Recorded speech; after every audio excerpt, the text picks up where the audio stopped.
दक्षिण यात्रा उद्योग। देखिए, श्री श्री गौर भगवान की लीलाएं कितनी रहस्यपूर्ण और आश्चर्यमय हैं। चैत्र मास भर आपने श्री नीलाचल धाम में निवास किया है और वैशाख के प्रारंभ में दक्षिण यात्रा की तैयारी है। परंतु इतने स्वल्प समय में श्री सार्वभौम भट्टाचार्य का उद्धार, अनेक भक्तों से सम्मिलन, नीलाचल में युग धर्म श्री हरिनाम प्रचार तथा श्री जगन्नाथ क्षेत्र को श्री हरिनाम से परिव्याप्त कर देना, कैसी कैसी विचित्र लीलाएं करी हैं। क्या कभी श्री भगवान के अतिरिक्त किसी और के द्वारा ये संभव है? इसीलिए महानुभावों ने आपको कली प्रच्छन्न अवतार कहा है। श्री जगन्नाथ देव की डोल यात्रा देखने की आपकी बड़ी उत्कट इच्छा थी, अतः संन्यास लेकर दौड़ा दौड़ी करके आप श्री पुरुषोत्तम क्षेत्र में पहुँचे। अनेक अलौकिक लीलाओं के द्वारा भक्तों को आनंद प्रदान करते हुए यथा समय श्री जगन्नाथ जी की पुण्य डोल यात्रा के दर्शन करके मनोरथ सफल किया। तत्पश्चात एक दिन श्री गौरांग सुंदर अपने सब अंतरंग भक्तों को कुटी पर बुलाकर कहने लगे, यात्रा हो गई प्रताप उधर इसमें नहीं आया, फिर दोबारा आएंगे तब आएगा। हाँ, अगली बार, क्योंकि उसको दर्शन नहीं ना दिए। हाँ, वो अगली बार उन्होंने बेटा भेज दिया कि तुम सब लोगों को मैं अपने प्राणों से अधिक जानता हूँ। प्राण छोड़े जा सकते हैं परंतु तुम्हारा त्याग नहीं कर सकता। तुम सब मेरे बंधु हो, मेरे साथ तुमने बंधुता का निर्वाह किया है, कारण कि तुम्हारी सहायता से ही मैंने श्री जगन्नाथ जी के दर्शन किए हैं। अब आप सब लोगों से मैं एक दान मांगता हूँ, जो आप सब मिलकर आज्ञा दें तो मैं दक्षिण की यात्रा कराऊं, और जब तक मैं सेतुबंद रामेश्वर से लौट कर ना आऊं तब तक आप सब यहीं पर रहो। ये सुनकर भक्तों को बड़ा कष्ट हुआ। फिर नित्यानंद प्रभु ने प्रार्थना करी, भगवान आप तो कहते थे कि नीलाचल में वास करूंगा, फिर आप नीलाचल का त्याग क्यों करते हो? यहाँ आपको क्या दुख है? श्री गौर हरि तो लीला करने को ही संसार में पधारे हैं। किसी को संयोग से अपनी ओर लगाना, किसी को वियोग से, यही तो काम है। श्री विश्वम्बर ने गंभीरता पूर्वक उत्तर दिया, श्रीपाद आपको तो मालूम है, मेरे बड़े भाई श्री विश्वरूप ग्रह त्याग कर चले गए और संसार में फंसा हुआ मैं अब तक उनको खोज नहीं सका। अब मैं अपने कर्तव्य का अवश्य पालन करूंगा, अकेला ही जाऊंगा, किसी को संग नहीं लूंगा। श्री नित्यानंद प्रभु श्री हरि के वचन सुनकर और भी दुख में उतर गए, क्योंकि वो जानते हैं श्रीमन महाप्रभु स्वतंत्र ईश्वर हैं, जो कुछ मुख से कहते हैं वही करते हैं, उसमें कौन बाधा दे सकता है। परंतु जब आप प्रेम आवेश में हरिनाम उच्चारण करते हुए दे अनुसंधान रहित होकर चलेंगे तो कौन इनका कमंडल संभालेगा, कौन वस्त्रों को रखेगा, कौन आपको भिक्षा कराएगा? ये सब बातें विचार कर प्राणनाथ से निवेदन किया, प्रभु आपका एकाकी जाना ठीक नहीं, जिसको आप आज्ञा करें वो एक या दो भक्त आपके संग अवश्य होने चाहिए, क्योंकि मैंने दक्षिण की यात्रा की है, आपको अकेले में कष्ट होगा। मैं दक्षिण के सब तीर्थ भी जानता हूँ, मुझ पर कृपा हो तो आज्ञा दीजिए, मैं चलूँ। चतुर चूड़ामणि श्रीमन महाप्रभु बड़े भाई की खोज का तो एक नाम मात्र लेते हैं। अंतर्यामी भगवान सब जानते हैं कि विश्वरूप को दक्षिण देश में सिद्धि प्राप्त हो चुकी है। आपका उद्देश्य तो दक्षिण देश का उद्धार करना है। श्री नित्यानंद प्रभु की प्रार्थना से द्रवीभूत होकर कहने लगे, श्रीपाद मैं तो नट हूँ और तुम मेरे सूत्रधार हो, तुम जैसे नचाते हो मुझे नाचना पड़ता है। देखो, संन्यास लेकर मैं वृंदावन जा रहा था तो तुम मुझको लौटाकर अद्वैत भवन में ले गए। नीलाचल की यात्रा में तुमने मेरा दंड तोड़ डाला। बात क्या है कि तुम लोगों का मुझ में गाढ़ प्रेम है, परंतु तुम्हारे इस गाढ़ प्रेम से मेरा कभी कभी काम बिगड़ जाता है। उपरोक्त वार्ता से श्री कृष्ण चैतन्य महाप्रभु ने श्री नित्यानंद प्रभु का तत्व समझाया है कि श्री नित्यानंद प्रभु की इच्छा शक्ति और क्रिया शक्ति। नित्यानंद प्रभु की प्रेम रज्जू में आप बंधे हुए हैं, इसीलिए इनको अपने साथ नहीं लेना चाहते, क्योंकि श्रीपाद के साथ रहने में स्वतंत्र रीति से कोई लीला नहीं कर सकते। और दूसरा, इसमें एक ये भी रहस्य है कि सब भक्तों को पता है कि प्रभु आजकल नीलाचल धाम में निवास करते हैं, तो जब वो घर के काम धंधे छोड़कर मार्ग में अनेक कष्टों को सहन करते हुए मेरे दर्शनों की अभिलाषा से यहाँ नीलाचल में आएंगे, तो मेरे को यहाँ ना पाकर उन बेचारों का क्या हाल होगा। तो उस समय उनकी विरह ज्वाला को श्री निताई चांद के बिना और कौन शांत कर सकेगा। तो श्री गौर निताई के अभेद तत्व को स्वयं श्रीमन महाप्रभु ने अनेक बार सब भक्तों को कृपा करके समझाया है, जिसे सब भक्त भली भांति जानते हैं। इन्हीं कारणों से प्रभु ने श्रीपाद को अपने संग चलने की अनुमति नहीं दी। श्री गौर सुंदर ने देखा श्रीपाद को अभी संतोष नहीं हुआ, फिर बोले, श्रीपाद, तुमने जो एक दो भक्त संग ले जाने के लिए कहा है, सो मैं किसको ले जाऊं। ये जगदानंद, मुकुंद, दामोदर सभी तुम्हारी तरह प्रेम के वशीभूत होकर मेरा पाठ बिगाड़ने वाले हैं। जगदानंद तो ज्यादा ही बिगाड़ता है ना। जगदानंद तो ये चाहते हैं कि इनको खूब अच्छे अच्छे माल खिलाया करें। वही तो, जगदानंद तो राधारानी का अवतार है ना। और मैं इनके भय से जो ये कहते हैं वही करना चाहता हूँ। तेल मालिश करेंगे, कभी कुछ करेंगे। दीदी को मैं परांठे बना के खिलाई, दीदी कहती तू मेरे को साधु को बिगाड़ती है। दीदी को मैं कुछ खिलाती हूँ ना बना के परांठे सब्जी में, दीदी कहती तू मेरे को साधु को बिगाड़ती है, तेरा यही काम है। दो निकला, दो निकाले, एक ही निकाला, कोई मत निकाला। श्री, क्योंकि जो इनका कहना ना करूं तो ये 3 दिन तक कृष्ण कथा नहीं सुनाते। अगर इनका कहना ना करूं तो ये 3 दिन तक कथा नहीं सुनाते। जगदानंद तो तेल ले आता है, मालिश करता है, तभी तो उसको कहा ब्रज में जाइए, बहुत दिन ना रहिए, 2 दिन बाद वापस आ जाना। हाँ। क्योंकि वो वहाँ देखेगा जाके कि ब्रजवासी जो है वो ऊपर चढ़ रहे हैं, तो इसकी दोष बुद्धि हो जाएगी। अब रहे मुकुंद, तो ये तो मेरे सन्यास को देखकर ही दुखी हैं। रात दिन इसी चिंता में रहते हैं, हाय ये सुंदर सुकुमार शरीर पृथ्वी में शयन करते हैं, दिन में 3 बार शीतल जल में स्नान करते हैं, कहीं इनको कुछ हो ना जाए। ये सब दुख मुकुंद से देखे नहीं जाते, पर मुख से कुछ नहीं कहते, पर इनके दुख को देखकर मुझे दुगना दुख होता है। मैं तो सन्यासी हूँ, दुख सहना ही मेरा धर्म है, अब इसमें दुख करने से कैसे काम चलेगा। इसके पश्चात गौर हरि ने दामोदर ब्रह्मचारी की ओर संकेत करके कहा, अब इनकी कथा भी सुनिए। मैं सन्यासी हूँ और ये ब्रह्मचारी हैं, ये सदा मुझको शिक्षा ही देते रहते हैं, किसी दूसरे भाव से नहीं, किंतु मेरे सन्यास धर्म की रक्षा के लिए ही। पर मेरे से इनकी इच्छानुसार उन कठिन नियमों का पालन नहीं होता, सो इनको अच्छा नहीं लगता, तो इनके आगे भी मैं कोई स्वतंत्र चरित्र नहीं कर सकता। फिर श्री कृष्ण की कृपा से इनको तो किसी का शायद गोविंद जाएगा साहब का भय है नहीं, परंतु मुझे लोक लज्जा का बड़ा भय है। इन सब बातों को देखकर मैंने तो ये निश्चय किया है कि आप चारों में से किसी का भी मेरे साथ जाना उचित नहीं है। उस समय सब अंतरंग भक्त वहां उपस्थित थे, तो श्रीमन महाप्रभु के मुख से कथा सुनकर सबको बड़ा दुख हुआ। सभी दुख और लज्जा से नीचा मुख करके अश्रुपात करने लगे। चारों ने मिलकर महाप्रभु से बहुत अनुनय विनय की, किंतु स्वतंत्र ईश्वर श्री गौर भगवान ने उनकी नहीं मानी। तब तो श्री नित्यानंद प्रभु ने नेत्रों में जल भरकर निवेदन किया, भगवान जो आपकी आज्ञा है वो हमको स्वीकार है, किंतु एक प्रार्थना है, जो विचार में आए तो स्वीकार कीजिए।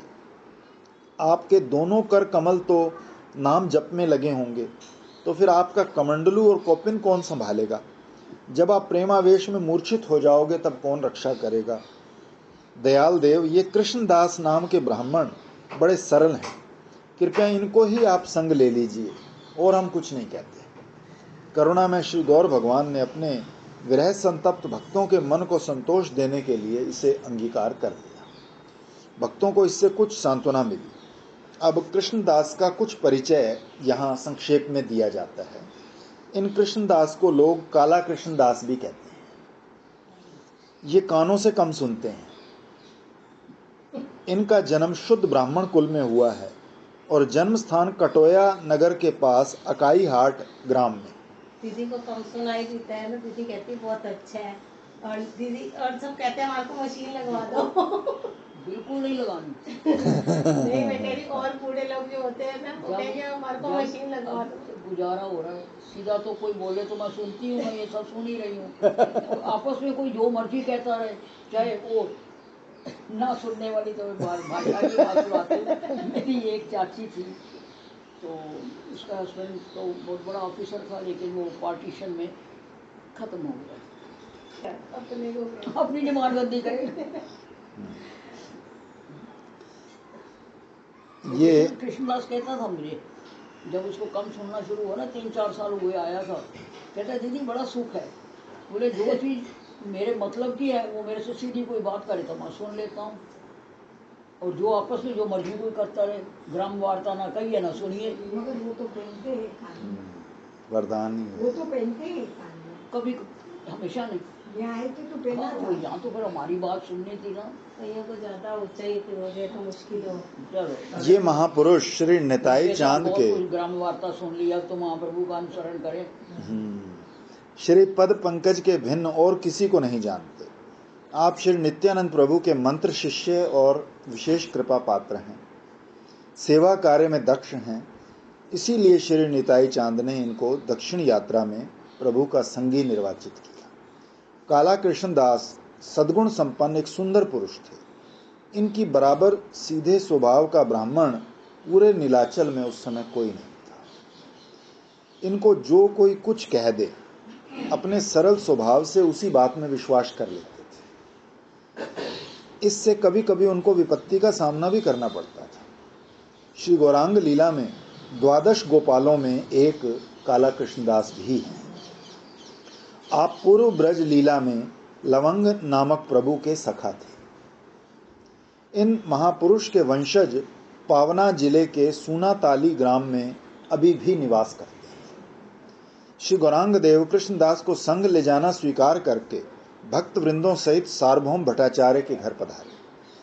इनसे पहले श्री जगदानंद पहुंच गए और भट्टाचार्य से कहा, महाराज, प्राणनाथ श्रीमन महाप्रभु का दक्षिण यात्रा का विचार है, सो आप कृपा करके उनसे मुझको ले जाने की प्रार्थना कर देना, क्योंकि उनका विचार एकाकी जाने का है। ये सुनकर भट्टाचार्य कुछ नहीं बोले, क्योंकि होनहार श्रीमन महाप्रभु का वियोग है। उस दुख से उनकी वाणी रुक गई। उसी समय श्रीमन महाप्रभु ने हरे कृष्ण जपते हुए भट्टाचार्य के घर पदार्पण किया। भट्टाचार्य ने दंडोत प्रणाम करके श्री हरि को दिव्य आसन पर पधराया।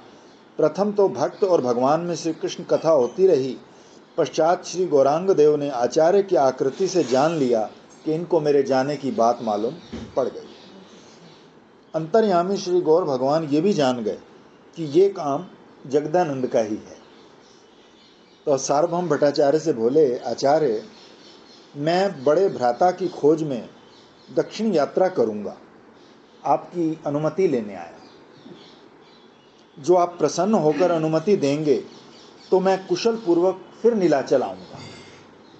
वाह, क्या तरीका है अनुमति मांगने का। वाह। तो श्री गौर हरि के मुख से वचन सुनकर भट्टाचार्य के अश्रुपात होने लगे। वाणी रुक गई। जैसे तैसे अपने इष्ट देव की आज्ञा का पालन करते हुए बोले, नाथ, अनेक जन्मों के पुण्य से तो आपका संग मिला था। मालूम होता है अब कोई असत कर्म का भोग आ गया है जो आपका वियोग कराना चाहता है। हे प्राण वल्लभ, सर पर वज्र पड़े या इकलौता बेटा मर जाए, इस दुख को तो हम सहन कर सकते हैं, परंतु प्रभु आपका वियोग सहन नहीं होता। आप स्वतंत्र ईश्वर हैं, जो विचार है वो तो आप करोगे ही, परंतु दयाल देव, कुछ दिन और आप शांत रहो तो आपके चरणारविंद के दर्शन कर हम लोग जन्म सफल समझेंगे।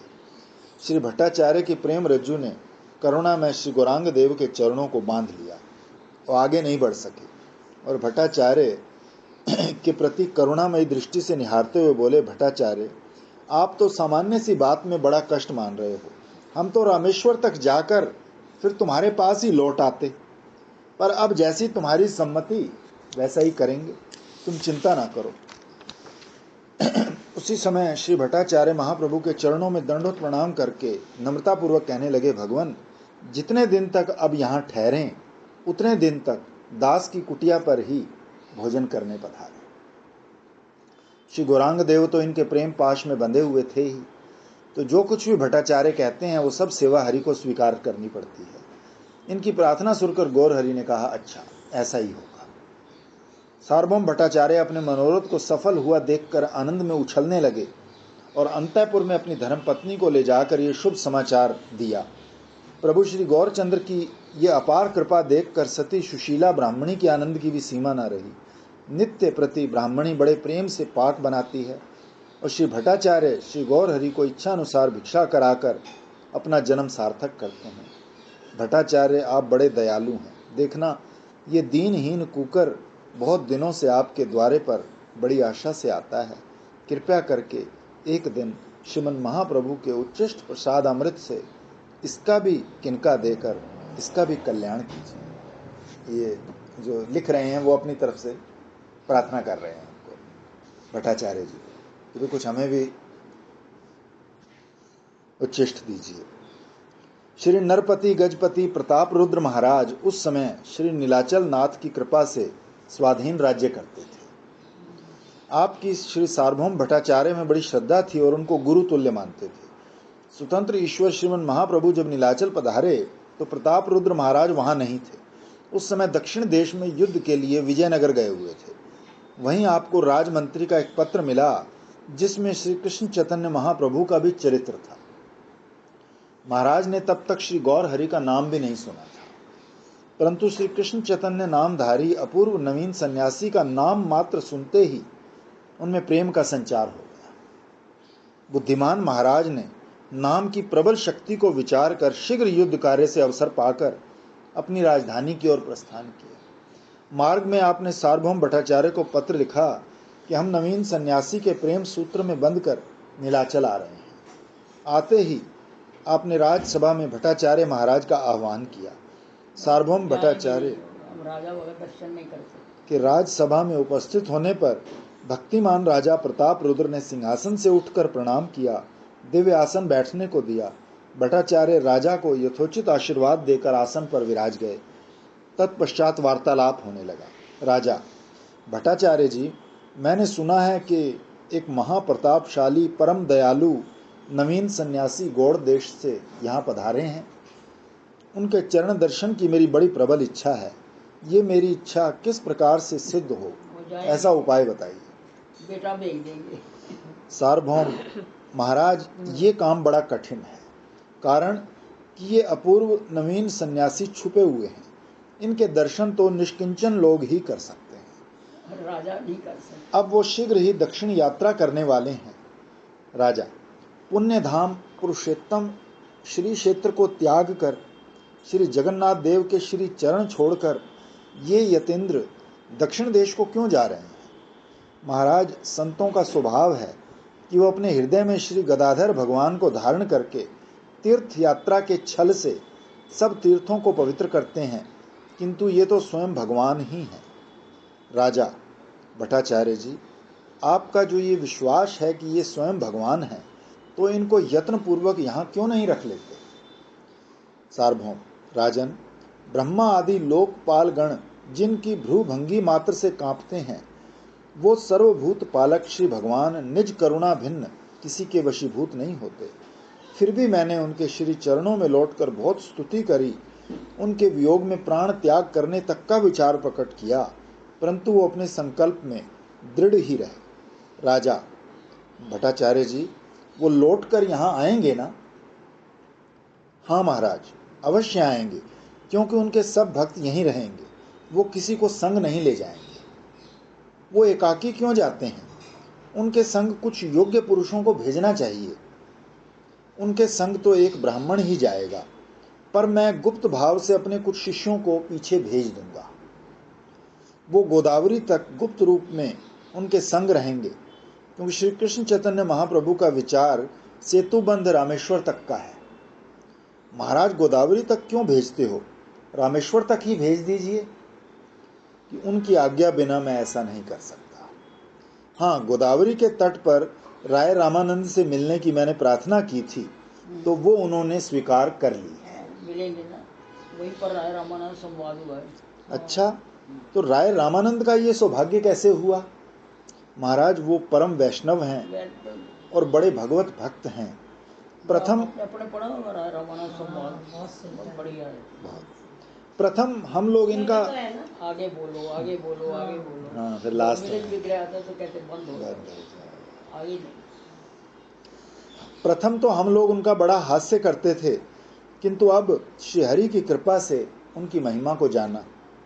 वो तो एक परम कृष्ण प्रेमी रसिक भक्त हैं, महाभागवत वैष्णव चूड़ामणि यदि उनको कहा जाए तो कोई अतियुक्ति नहीं। राजा, आपके ऊपर जो श्री कृष्ण चैतन्य सती का अवतार है। महाप्रभु की कृपा हुई है। कौन? राय रामन, हाँ, राय रमन। मैं सुन चुका हूँ, आप बड़भागी हैं, परंतु मैं विषयी मूढ़मती हूँ, मुझ पर उनकी कृपा कैसे हो सकती है। ये सोचकर राजा बड़े उदास हो गए। सार्वभौम महाराज, मुझ में ऐसा कोई गुण नहीं था जो प्रभु की कृपा हो, परंतु उन्होंने अपनी अहेतुकी कृपा से ही मुझ पतित को अपना लिया। आपके ऊपर भी उनकी कृपा शीघ्र ही होगी, आप निराश ना हो। सार्वभौम भट्टाचार्य का ये आशीर्वाद सुनकर महाराज को बड़ा आनंद हुआ। भट्टाचार्य जी को सत्कार पूर्वक विदा किया। विदा के समय भट्टाचार्य ने राजा प्रताप रुद्र के नेत्रों में अश्रु बिंदु देखे। तब तो उनको निश्चय हो गया कि महाराज का ये प्रेम ही उनको एक दिन प्रेमावतार श्री गौरचंद्र से मिला देगा। श्री गौर भगवान दया सागर हैं, वो अपने भक्त के दुख को देख नहीं सकते। डोले के आगे झाड़ू देंगे राजा, फिर उनको श्री भक्ति गीत पढ़ेंगे। श्री गौर हरि भक्ति ने गीत के श्लोक पढ़ेंगे ना झाड़ू देते हुए, तो महाप्रभु आलिंगन कर लेंगे। सार्वभौम भट्टाचार्य के कथनानुसार 5 दिन और नीलाचल में निवास करके उनसे दक्षिण यात्रा के लिए अनुमति मांगी। भट्टाचार्य ने रोते रोते विवश होकर अनुमति प्रदान करी। श्रीमन महाप्रभु श्री जगन्नाथ देव के दर्शन करके प्रसाद और माला लेकर समुद्र के तट ही तट अलालनाथ को चले। अभी सार्वभौम भट्टाचार्य और समस्त भक्तवृंद आपके साथ हैं। उसी समय भट्टाचार्य ने गोपीनाथाचार्य से कहा, आचार्य, घर में श्री महाराज के लिए मैंने 4 कौपिन और कुछ वस्त्र गाती के लिए रख छोड़ा है, आप दौड़कर ले आओ।